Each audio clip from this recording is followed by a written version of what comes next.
Good morning students. आज हम लोग करेंगे when partner does not bring the goodwill in cash. इसमें थोड़ा सा सुन लीजिएगा पहले। When partner does not bring goodwill in cash,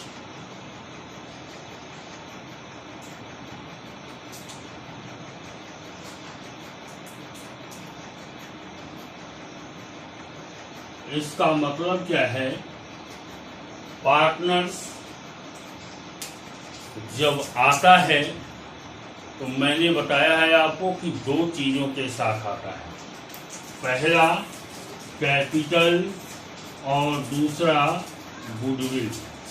यहाँ कह रहा है कि partner does not bring the goodwill in cash. इसका मतलब है कि पार्टनर के पास गुडविल का पैसा नहीं है। क्लियर है? तो क्या लेके आएगा वो? कैपिटल लेके आएगा। नंबर एक चीज दिमाग में बैठा लो। दूसरा चीज, नियम है कि जब भी पार्टनर गुडविल कैश में नहीं लाता है, जब फिर से सुन लीजिए, जब भी पार्टनर गुडविल कैश में नहीं लाता है तो गुडविल का अमाउंट उसकी कैपिटल में से माइनस कर दिया जाता है। समझ में आ गया? अब देखेंगे क्वेश्चंस हम करते कैसे हैं। जब गुडविल जब दिया ही नहीं रहेगा तो गुडविल की एंट्री नहीं होगी। किसकी एंट्री होगी? कैपिटल की एंट्री होगी। श्योर? और कैपिटल में से ही हम पैसा काट लेंगे। समझ में आ गया? आगे देखें क्वेश्चंस, अपने आप समझ में आ जाएगा। कह रहा है कि ए और बी दो पार्टनर हैं जो 3:2 के रेशियो में शेयर करते हैं। सी एडमिट होता है 1/5 भाग के लिए।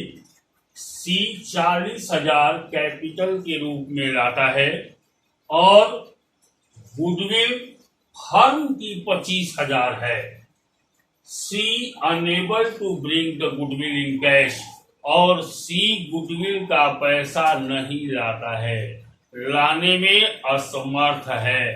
तो ऐसे कंडीशंस में हम क्या करेंगे कि सी का शेयर का गुडविल का पैसा उसकी कैपिटल में से काट देंगे। क्लियर हुआ? तो यहाँ थोड़ा सा ध्यान देंगे आप। कह रहा है कि goodwill of the firm is 25,000। तो यहां निकालेंगे सबसे पहले सी शेयर। सी शेयर बराबर कितना हो गया? 1/5 इंटू 25,000। क्योंकि फर्म की गुडविल 25,000 है तो 5 से काट देंगे, ये हो जाएगा 5,000। कितना हो जाएगा? 5,000। इसका मतलब है कि सी का शेयर है गुडविल में कितना? 5,000, जो कि वो नहीं ला रहा है। क्लियर? तो अब एंट्री कर देंगे। अब एंट्री करेंगे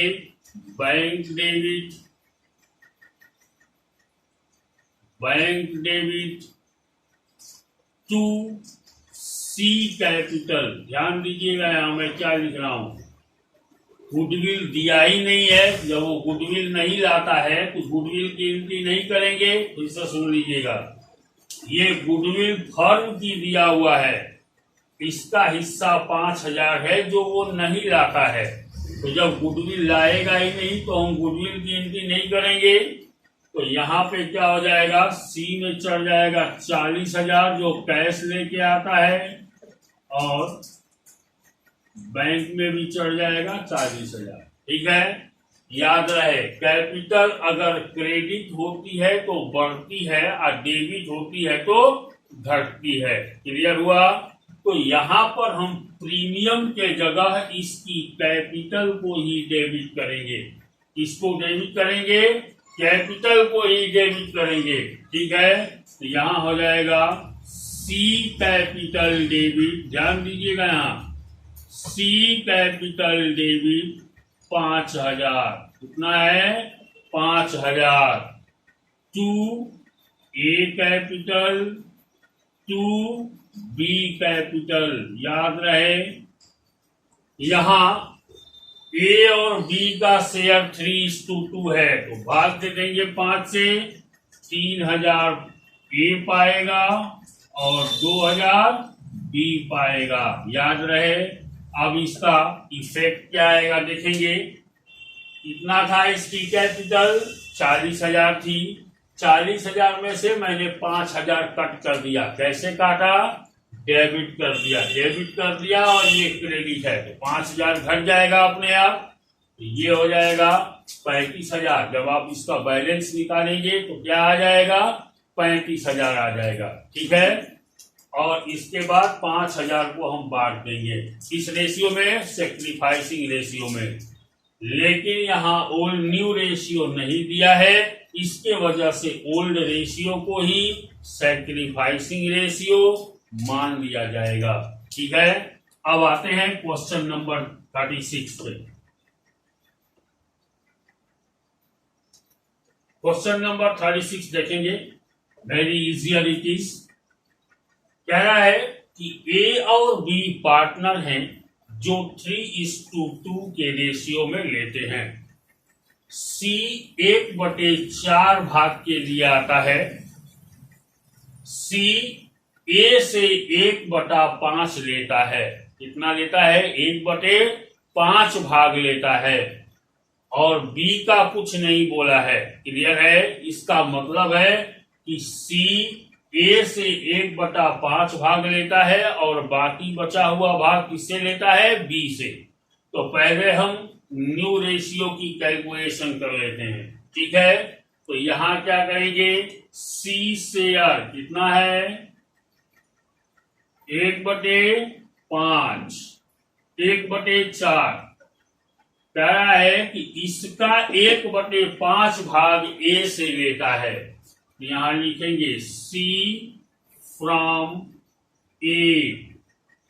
1/4 का 1/5 भाग लेता है, तो 1/5 ऑफ 1/4 इज इक्वल टू 1/20। इसका मतलब सी ए से कितना लेता है, 1/20। C from B, C from B ये लेता है। अब कितना लेगा, अब देख लेंगे इसका हम सीधा निकाल करके। तो मान लेते हैं कि अगर 1/5 भाग ले लेता है वो, तो बाकी भाग बी से लेगा। तो 1/4 का 1/5 भाग हम निकाल लिए, क्लियर हुआ। तो 1/5 भाग 1/20 आया। तो 1/4 में से अगर 1/20 को माइनस कर देंगे तो मालूम चलेगा कि 20 बी से कितना लिया। तो ये हो जाएगा 1/4 माइनस 1/20। ए को जब दे दिया तो सी कितना लेता है, 1/4 भाग। 1/4 भाग में से 1/20 भाग वो ए से लेता है। तो 1/20 को माइनस कर देंगे तो मालूम चलेगा ना कि सी बी से कितना लेता है। तो यहां हो जाएगा, एलसीएम ले लेंगे, ये हो जाएगा 20, 4×5 20, और ये हो जाएगा 1। इसका मतलब हो गया 4/20। इसका मतलब है कि सी बी से कितना लेता है, 4/20 पार्ट। अब हम आगे करते हैं, ए शेयर। ए का शेयर कितना हो जाएगा, देखिएगा ध्यान से। ए का कितना था ओल्ड रेशियो, 3:2। ए का शेयर हुआ 3/5 भाग, जिसमें से 1/20 भाग सी ले लेगा, माइनस 1/20। ये बराबर हो जाएगा 20। एलसीएम हो जाएगा 5×4 = 20, 5×3 = 15, 5×4 = 20, 4×3 = 12। यहां 12 होगा, माइनस 20, 1। ये हो जाएगा 11/20। कोई प्रॉब्लम किसी को, आगे बढ़ते हैं। बी शेयर, बी से वो कितना लेता है, 4/20 भाग। तो बी का शेयर देखिए कितना है, 2/5 माइनस 4/20। एलसीएम 20 हो जाएगा, 5 4 जा 20, 4 2 जा 8 माइनस 4, ये हो जाएगा 4/20 पार्ट। क्लियर है। तो न्यू रेशियो निकालेंगे। न्यू रेशियो याद रहे, न्यू रेशियो निकालने के लिए ए का रखेंगे। ए का हो जाएगा 11/20, बी का हो जाएगा 4/20, सी का होगा, ए से लिया है 1/20 भाग और बी से लिया है 4/20 भाग। इस दोनों को जोड़ देंगे तो सी का भाग निकल जाएगा। ये बराबर हो जाएगा 11/20, 4/20, 1 और 4 कितना हो जाएगा, 5/20। क्यों हो जाएगा, दोनों डिनोमिनेटर आपस में बराबर हैं। क्लियर हुआ।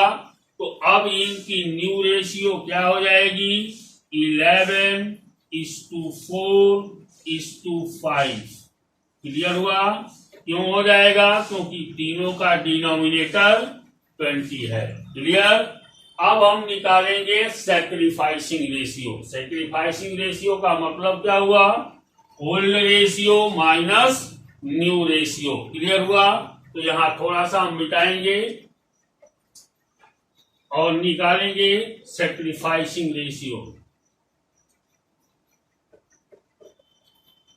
सैक्रिफाइसिंग रेशियो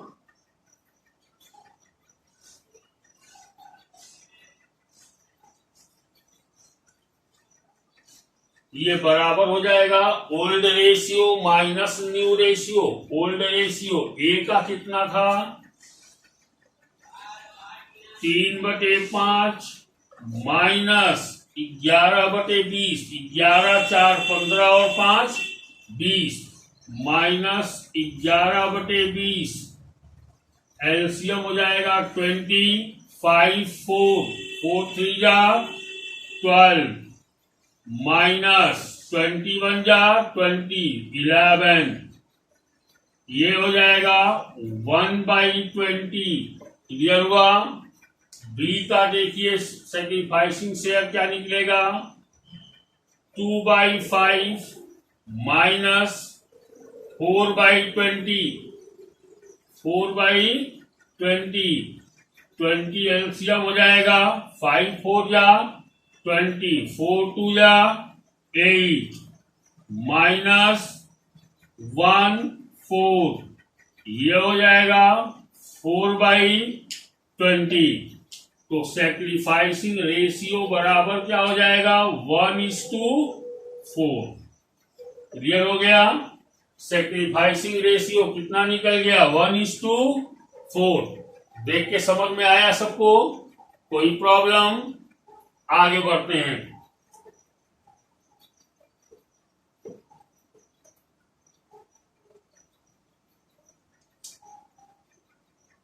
अब यहां हम साइड में लिख देते हैं, सैक्रिफाइसिंग रेशियो बराबर 1:4। यही आया था ना। आगे बढ़ते हैं। कह रहा है कि goodwill is valued capitalisation of average profit. Goodwill is valued on capitalisation of average profit. 2014 में 50,000 प्रॉफिट था। ठीक है। तो यहां निकालेंगे हम सबसे पहले एवरेज प्रॉफिट।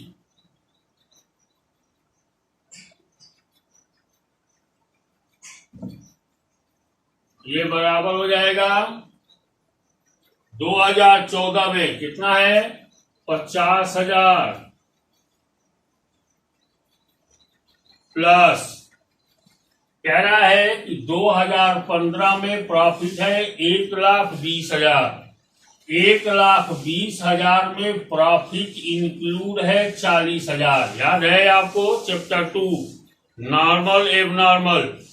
तो 1,20,000 में से 40,000 माइनस कर देंगे तो कितना हो जाएगा 80,000, क्योंकि प्रॉफिट को क्या करते हैं हम माइनस करते हैं। तो ये हो गया 80,000। लॉस है 60,000 आफ्टर चार्जिंग लॉस ऑफ 50,000। मेरी बात को ध्यान से सुनिएगा, ये लॉस कितना है 60,000 है। कैसे है, हम किसी चीज में 50,000 माइनस किए थे तब जाके 60,000 लॉस आया था। क्लियर है, कितना माइनस किए थे 50,000। तो यहां पे अगर 50,000 है तो 60,000 तभी आएगा जब यहां पर पहले ही से लॉस 10,000 हो, तभी ना आएगा 60,000। तो इसका मतलब है कि इसका कितना हो जाएगा, सीधा इसका 10,000 लिखेंगे। कितना लिखेंगे 10,000 लॉस। तो लॉस को माइनस करते हैं, -10,000। आगे बढ़ते हैं, कह रहा है 2017 में भी लॉस है 1,00,000 रुपए का। कह रहा है 1,00,000 में से रिटायरमेंट कंपेंसेशन है 1,50,000। इसका मतलब है कि रिटायरमेंट कंपेंसेशन जब हम नहीं दिए होंगे तो उस समय हमारे पास क्या पैसा बचा होगा, ध्यान से देखेंगे।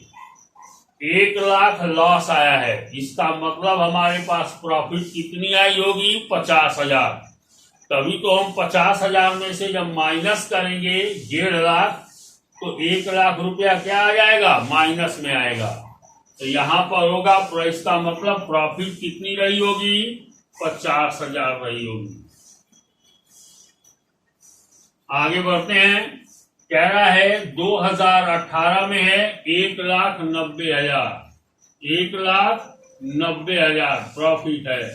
अब इसको जोड़ देंगे 1 2 3 4 5 डिवाइडेड बाई 5, ये बराबर हो जाएगा 50,000 80,000 1,30,000। 1,30,000 में से 10,000 जाएगा 1,20,000। 1,20,000 में 50,000 और जोड़ दो 1,70,000। 1,70,000 और 1,90,000 दोनों को जोड़ेंगे कितना आएगा 3,60,000 डिवाइडेड बाई 5। ये काट देंगे कितना हो जाएगा 72,000 हो जाएगा। कितना हो जाएगा 72,000। इसका मतलब हो गया कि एवरेज प्रॉफिट कितनी आ गई 72,000। अब कह रहा है कि एसेट 7,00,000 थी और लायबिलिटी था 2,20,000। तो कैपिटल बराबर होता है एसेट्स माइनस लायबिलिटी। एसेट कितना दिया हुआ है 7,00,000 माइनस लायबिलिटी दिया हुआ है 2,20,000। 7,00,000 में से 2,20,000 घटाएंगे तो कितना आएगा 4,80,000। कितना आएगा 4,80,000। क्लियर। अब देखिए हम क्या करते हैं कैपिटलाइजेशन मेथड में एक्चुअल कैपिटल निकालते हैं। एक्चुअल कैपिटल निकालने के लिए क्या होता है, एक्चुअल कैपिटल बराबर होता है average profit into 100 divided by NRR। NRR का दिया हुआ है 12%। नॉर्मल रेट ऑफ रिटर्न कितना दिया हुआ है 12%। तो निकाल दो 12 छक 72 6,000।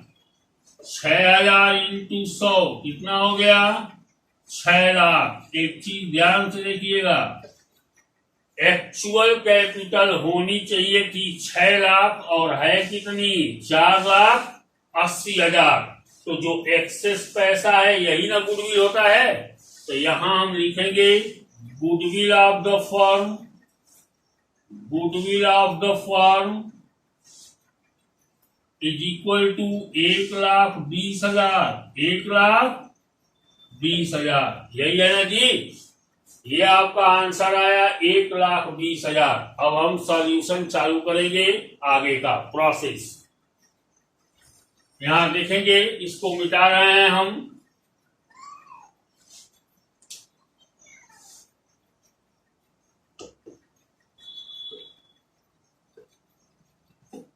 गुडविल कितना आया था? 1,20,000। तो यहां लिखेंगे फर्म गुडविल बराबर 1,20,000। 1,20,000 में सी का शेयर कितना होगा? सी शेयर बराबर होगा, सी आता है कितने शेयर के लिए? 1/4 के लिए। 1/4 इंटू 1,20,000, क्योंकि 1,00,000 फर्म की गुडविल है। ये कितना हो जाएगा? 30,000। कितना हो जाएगा? 30,000। इसका मतलब है कि सी का शेयर कितना हुआ गुडविल में? 30,000। अब जर्नल पास करेंगे। Bank debit